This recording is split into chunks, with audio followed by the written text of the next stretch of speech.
اعوذ باللہ من الشیطان الرجیم بسم اللہ الرحمن الرحیم السلام علیکم ورحمۃ اللہ وبرکاتہ۔ امید کرتی ہوں کہ تمام طلباء و طالبات خیریت سے ہوں گے، اور جو نظم ہم برسات کی بہاریں اس کی تشریحات پڑھ چکے ہیں یا آپ لوگوں نے یاد بھی کی ہوں گی اور لکھی بھی ہوں گی، ٹھیک ہے۔ آج ہم درس نمبر 2 پڑھیں گے، اس میں ہم مشق کریں گے۔ سب سے پہلے سوال نمبر 1 دیکھیے، مختصر جواب دیں۔ پہلے بند میں کون سے قافیے استعمال ہوئے ہیں؟ ٹھیک ہے، بند نمبر 1 دیکھیے، برسات، باغات، قطرات، گھات، برسات۔ سوال نمبر 2 دیکھیے، تیسرے بند میں موجود ردیف کی نشاندہی کریں۔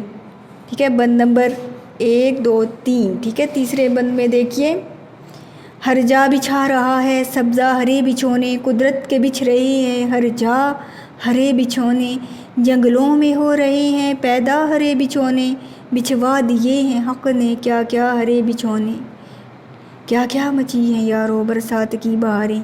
تو اس میں کون سا استعمال ہوا ہے ردیف؟ ہرے بچھونے، ٹھیک ہے۔ سوال نمبر دیکھیے گا 3، چوتھے بند میں کون سا لفظ بطور ردیف استعمال ہوا ہے؟ ٹھیک ہے، چوتھا بند دیکھیں، سبزوں کی لہلہاہٹ، کچھ ابر کی سیاہی، اور چھا رہی گھٹائیں سرخ اور سفید قاہی، سب بھیگتے ہیں گھر گھر لے ماہتاب ماہی، یہ رنگ کون رنگے تیرے سوا الہی، کیا کیا مچی ہیں یارو برسات کی بہاریں۔ اس میں ردیف پوچھا گیا ہے، تو اس میں ردیف کوئی بھی نہیں ہے، ٹھیک ہے۔ یہ چونکہ قوافی استعمال ہوئے ہیں، ردیف کوئی نہیں ہے، ٹھیک ہے۔ یہ بند غیر مردف ہے، ٹھیک ہے۔ سوال نمبر دیکھیں ذرا 4، تیتر اللہ کی عظمت کیسے بیان کر رہے ہیں؟ سوال نمبر 4 دیکھیے، تیتر اللہ تعالیٰ کی عظمت کیسے بیان کر رہے ہیں؟ تیتر پکارتے ہیں سبحان تیری قدرت، ہم پڑھ چکے ہیں، ٹھیک ہے۔ یعنی کہ اللہ تعالیٰ کی تعریف بیان کر رہے ہیں، ٹھیک ہے۔ سوال نمبر 5 دیکھیے، گلزار کے بھیگنے اور سبزے کے نہانے سے کیا مراد ہے؟ ٹھیک ہے، باغ بارش سے بھیگا ہوا نظر آ رہا ہے، بارش سے سبزہ بھی دھل گیا ہے اور گرد و غبار سے پاک ہو گیا ہے۔ سبزہ یوں معلوم ہوتا ہے جیسے نہایا ہوا ہو، ٹھیک ہے۔ یہ ہم پڑھ چکے ہیں تشریح میں، ٹھیک ہے۔ سوال نمبر 2 دیکھیے، شاعر نے نظم برسات کی بہاریں میں برسات کے جو مناظر بیان کیے ہیں ان کا خلاصہ اپنے الفاظ میں لکھیں، ٹھیک ہے۔ اس کا خلاصہ بھی ہم انشاءاللہ کریں گے بھی۔ سوال نمبر 3 دیکھیے، قدرت کے بچھ رہے ہیں ہر جا ہرے بچھونے سے شاعر کی کیا مراد ہے؟ ٹھیک ہے، اس میں بتانا ہے کہ شاعر کیا مراد لے رہا ہے۔ اس میں بارش کے بعد ہر طرف ہری ہری گھاس اگاتی ہے، یوں معلوم ہوتا ہے جیسے ہر طرف سبز گھاس کا فرش بچھا ہوا ہے۔ سوال نمبر 4، اعراب کی مدد سے تلفظ واضح کریں۔ برسات، لہلہاہٹ، گلزار، سبحان، جھم جھماہٹ۔ سوال نمبر 5 دیکھیے، مذکر اور مؤنث الفاظ کی نشاندہی کریں، ٹھیک ہے۔ اس میں بتانا ہے کہ مذکر کون سے ہیں اور مؤنث کون سے ہیں۔ مذکر الفاظ سب سے پہلے ہم دیکھتے ہیں، ہوا، مذکر پہلے دیکھتے ہیں، مؤنث بعد میں دیکھیں گے، ٹھیک ہے۔ بادل ہے اس میں مذکر، سبزہ، گلزار، رنگ، تیتر۔ مؤنث دیکھیں گے ہم، باقی جو رہ گئے ہیں وہ مؤنث ہوں گے، ٹھیک ہے، جیسے بہار، ہوا، برسات، قدرت، گھٹا۔ میں نے آپ کو بیٹا پہلے بھی بتایا تھا کہ ہم اس کا جملہ بنا کے دیکھیں گے تو وہ اس کی نشانی ہو جاتی ہے، جیسے ہوا چل رہا ہے تو نہیں لکھا جاتا نا، ہوا چل رہی ہے، ٹھیک ہے۔ کیا کیا مچی ہیں یارو برسات کی بہاریں، ٹھیک ہے، تو یہ کیا ہوگی؟ برسات مذکر نہیں مؤنث ہے، ٹھیک ہے. جملہ بنائیں گے تو ہمیں اس کی نشاندہی ہو جاتی ہے کہ یہ مذکر کی طرف ہے یا مؤنث کی طرف. سوال نمبر 6 دیکھیے، کالم الف میں دیے گئے الفاظ کو کالم بے کے متعلقہ الفاظ سے ملائیں. دیکھیے، سبزہ لہلہاہٹ، بوندیں جمجماہٹ، بادل مست، پانی جل تھل، ہرے بچھونے،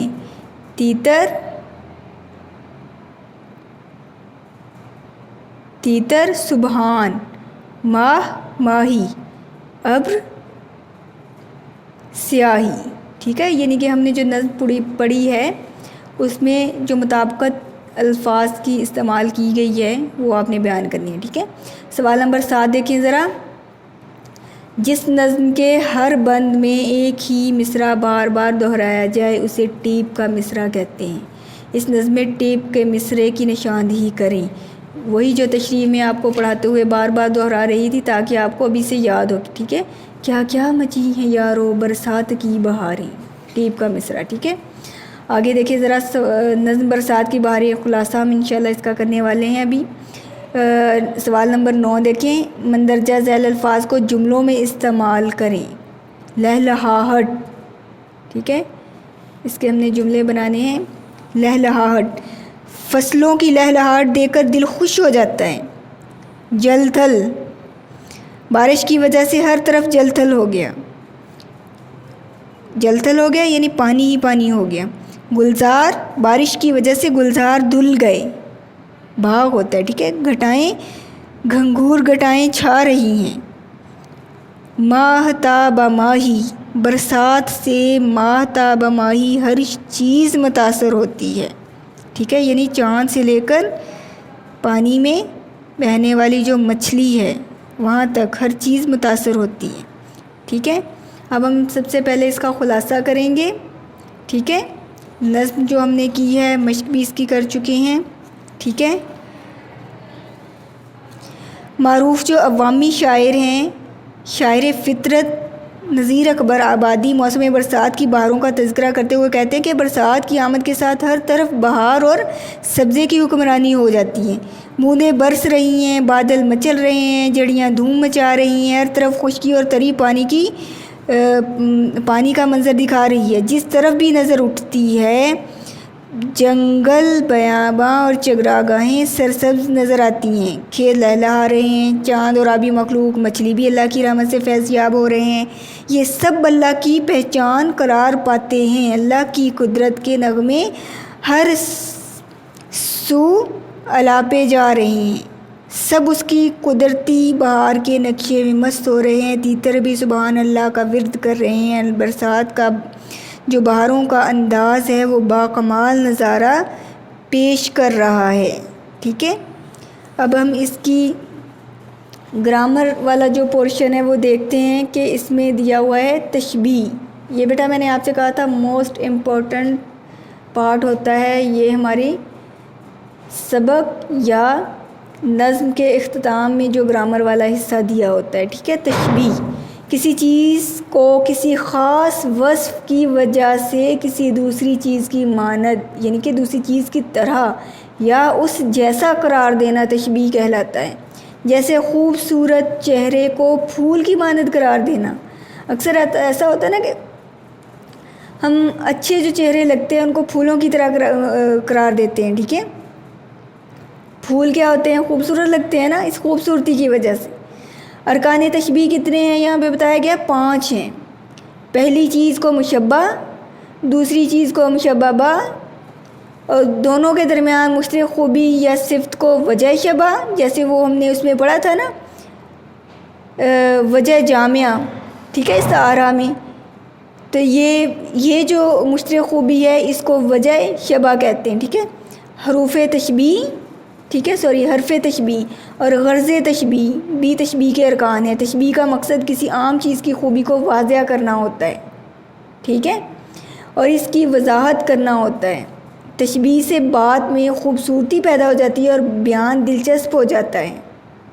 اب دیکھیں ذرا، ہے تو استعارہ میں بھی ادھار لیا جاتا ہے وہ لفظ. ٹھیک ہے. وہ تعریف وہ مطلب مشابہت جو اختیار کی جاتی ہے، اور تشبیہ جو ہے اس میں بھی کسی خوبی کی وجہ سے اس چیز جیسا، اس سے تو ادھار لی جاتی ہے، اسے اس چیز جیسا قرار دیا جاتا ہے، ٹھیک ہے، اس چیز کی مانند قرار دیا جاتا ہے، ٹھیک ہے۔ تشبیہ کی مثالیں دیکھیں ذرا، اس کے دانت موتیوں کی طرح سفید ہیں، اس کے لب پھول کی طرح نازک ہیں۔ اب دیکھیں ذرا، تشبیہ دینے میں اور مستعار لینے میں فرق ہے۔ اس میں کہا جا رہا تھا نا کہ میرا چاند آ گیا، یعنی میرا بیٹا آ گیا، میرے چاند جیسا بیٹا نہیں کہا، وہ ادھار لیا ہے لفظ، اور یہ تشبیہ دی ہے۔ مستعار لینے کا مطلب، استعار لینے کا مطلب ہوتا ہے کہ وقتی طور پہ ادھار لیا ہے اس کی تعریف بیان کرنے کے لیے، اور اس میں ہے اس جیسا قرار دیا ہے، ٹھیک ہے۔ اس کے لب پھول کی طرح نازک ہیں، اس کا دل پتھر کی طرح سخت ہے۔ جیسے ہم کہیں نا کہ وہ اگر ہم اس کو استعارہ کی فارم میں کریں تو حامد، تو اس میں لکھا جائے گا کہ حامد بھی پتھر ہے، ٹھیک ہے، یعنی کہ حامد کا قلب پتھر ہے، ٹھیک ہے، یعنی کہ اس میں کی طرح سخت کا لفظ استعمال نہیں کیا جائے گا، ٹھیک ہے۔ اس کے لب پھول کی طرح نازک ہیں، ٹھیک ہے، اس میں لکھا جائے گا کہ اس کے جو لب پھول ہیں، ٹھیک ہے، یا اس طرح سے، یعنی کہ کی طرح کہہ کر اس کو مشابہ قرار نہیں دیا جاتا، بلکہ وہ لفظ ہی ادھار لے لیا جاتا ہے۔ اس کا قد سرو کی طرح لمبا ہے، اس میں کہا جائے گا کہ سرو، ٹھیک ہے، سرو ہے۔ وہ لومڑی کی طرح چالاک ہے، اس میں کہا جائے گا، اس آرا میں کہا جائے گا وہ لومڑی ہے۔ یعنی لومڑی کیوں کہا جاتا ہے؟ مکاری کی وجہ سے، ٹھیک ہے، یعنی کہ اس کی چالاکی کی وجہ سے، ٹھیک ہے۔ جیسے حامد بظاہر لومڑی بنا ہوا ہے، ٹھیک ہے، یعنی کہ چالاک بنا ہوا، اس میں کہا گیا کہ وہ لومڑی کی طرح چالاک ہے، ٹھیک ہے، یعنی اس میں تشبیہ دی گئی ہے، اس میں ڈائریکٹلی وہ لفظ ہی ادھار لیا گیا ہے، ٹھیک ہے۔ اب دیکھیں ذرا ان مثالوں میں دانت، لب، دل، قد اور وہ کوئی شخص مشبہ ہیں، جبکہ موتی، پھول اور پتھر، سرو اور لومڑی مشبہ با ہیں، ٹھیک ہے۔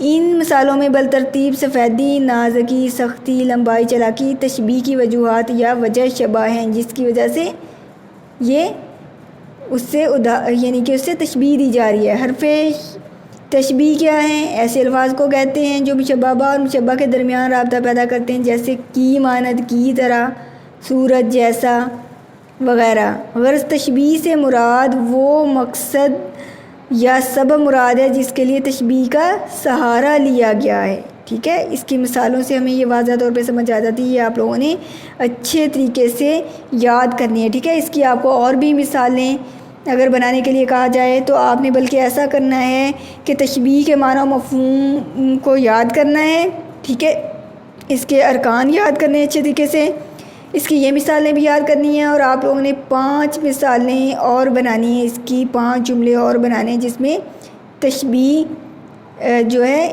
اس کی عکاسی کی جا رہی ہو، ٹھیک ہے۔ تو آپ لوگوں نے اس کو اچھے طریقے سے یاد کرنا ہے، اس کو خاص طور پہ نوٹ بک پہ بھی رائٹ کرنا ہے، ٹھیک ہے۔ فی امان اللہ۔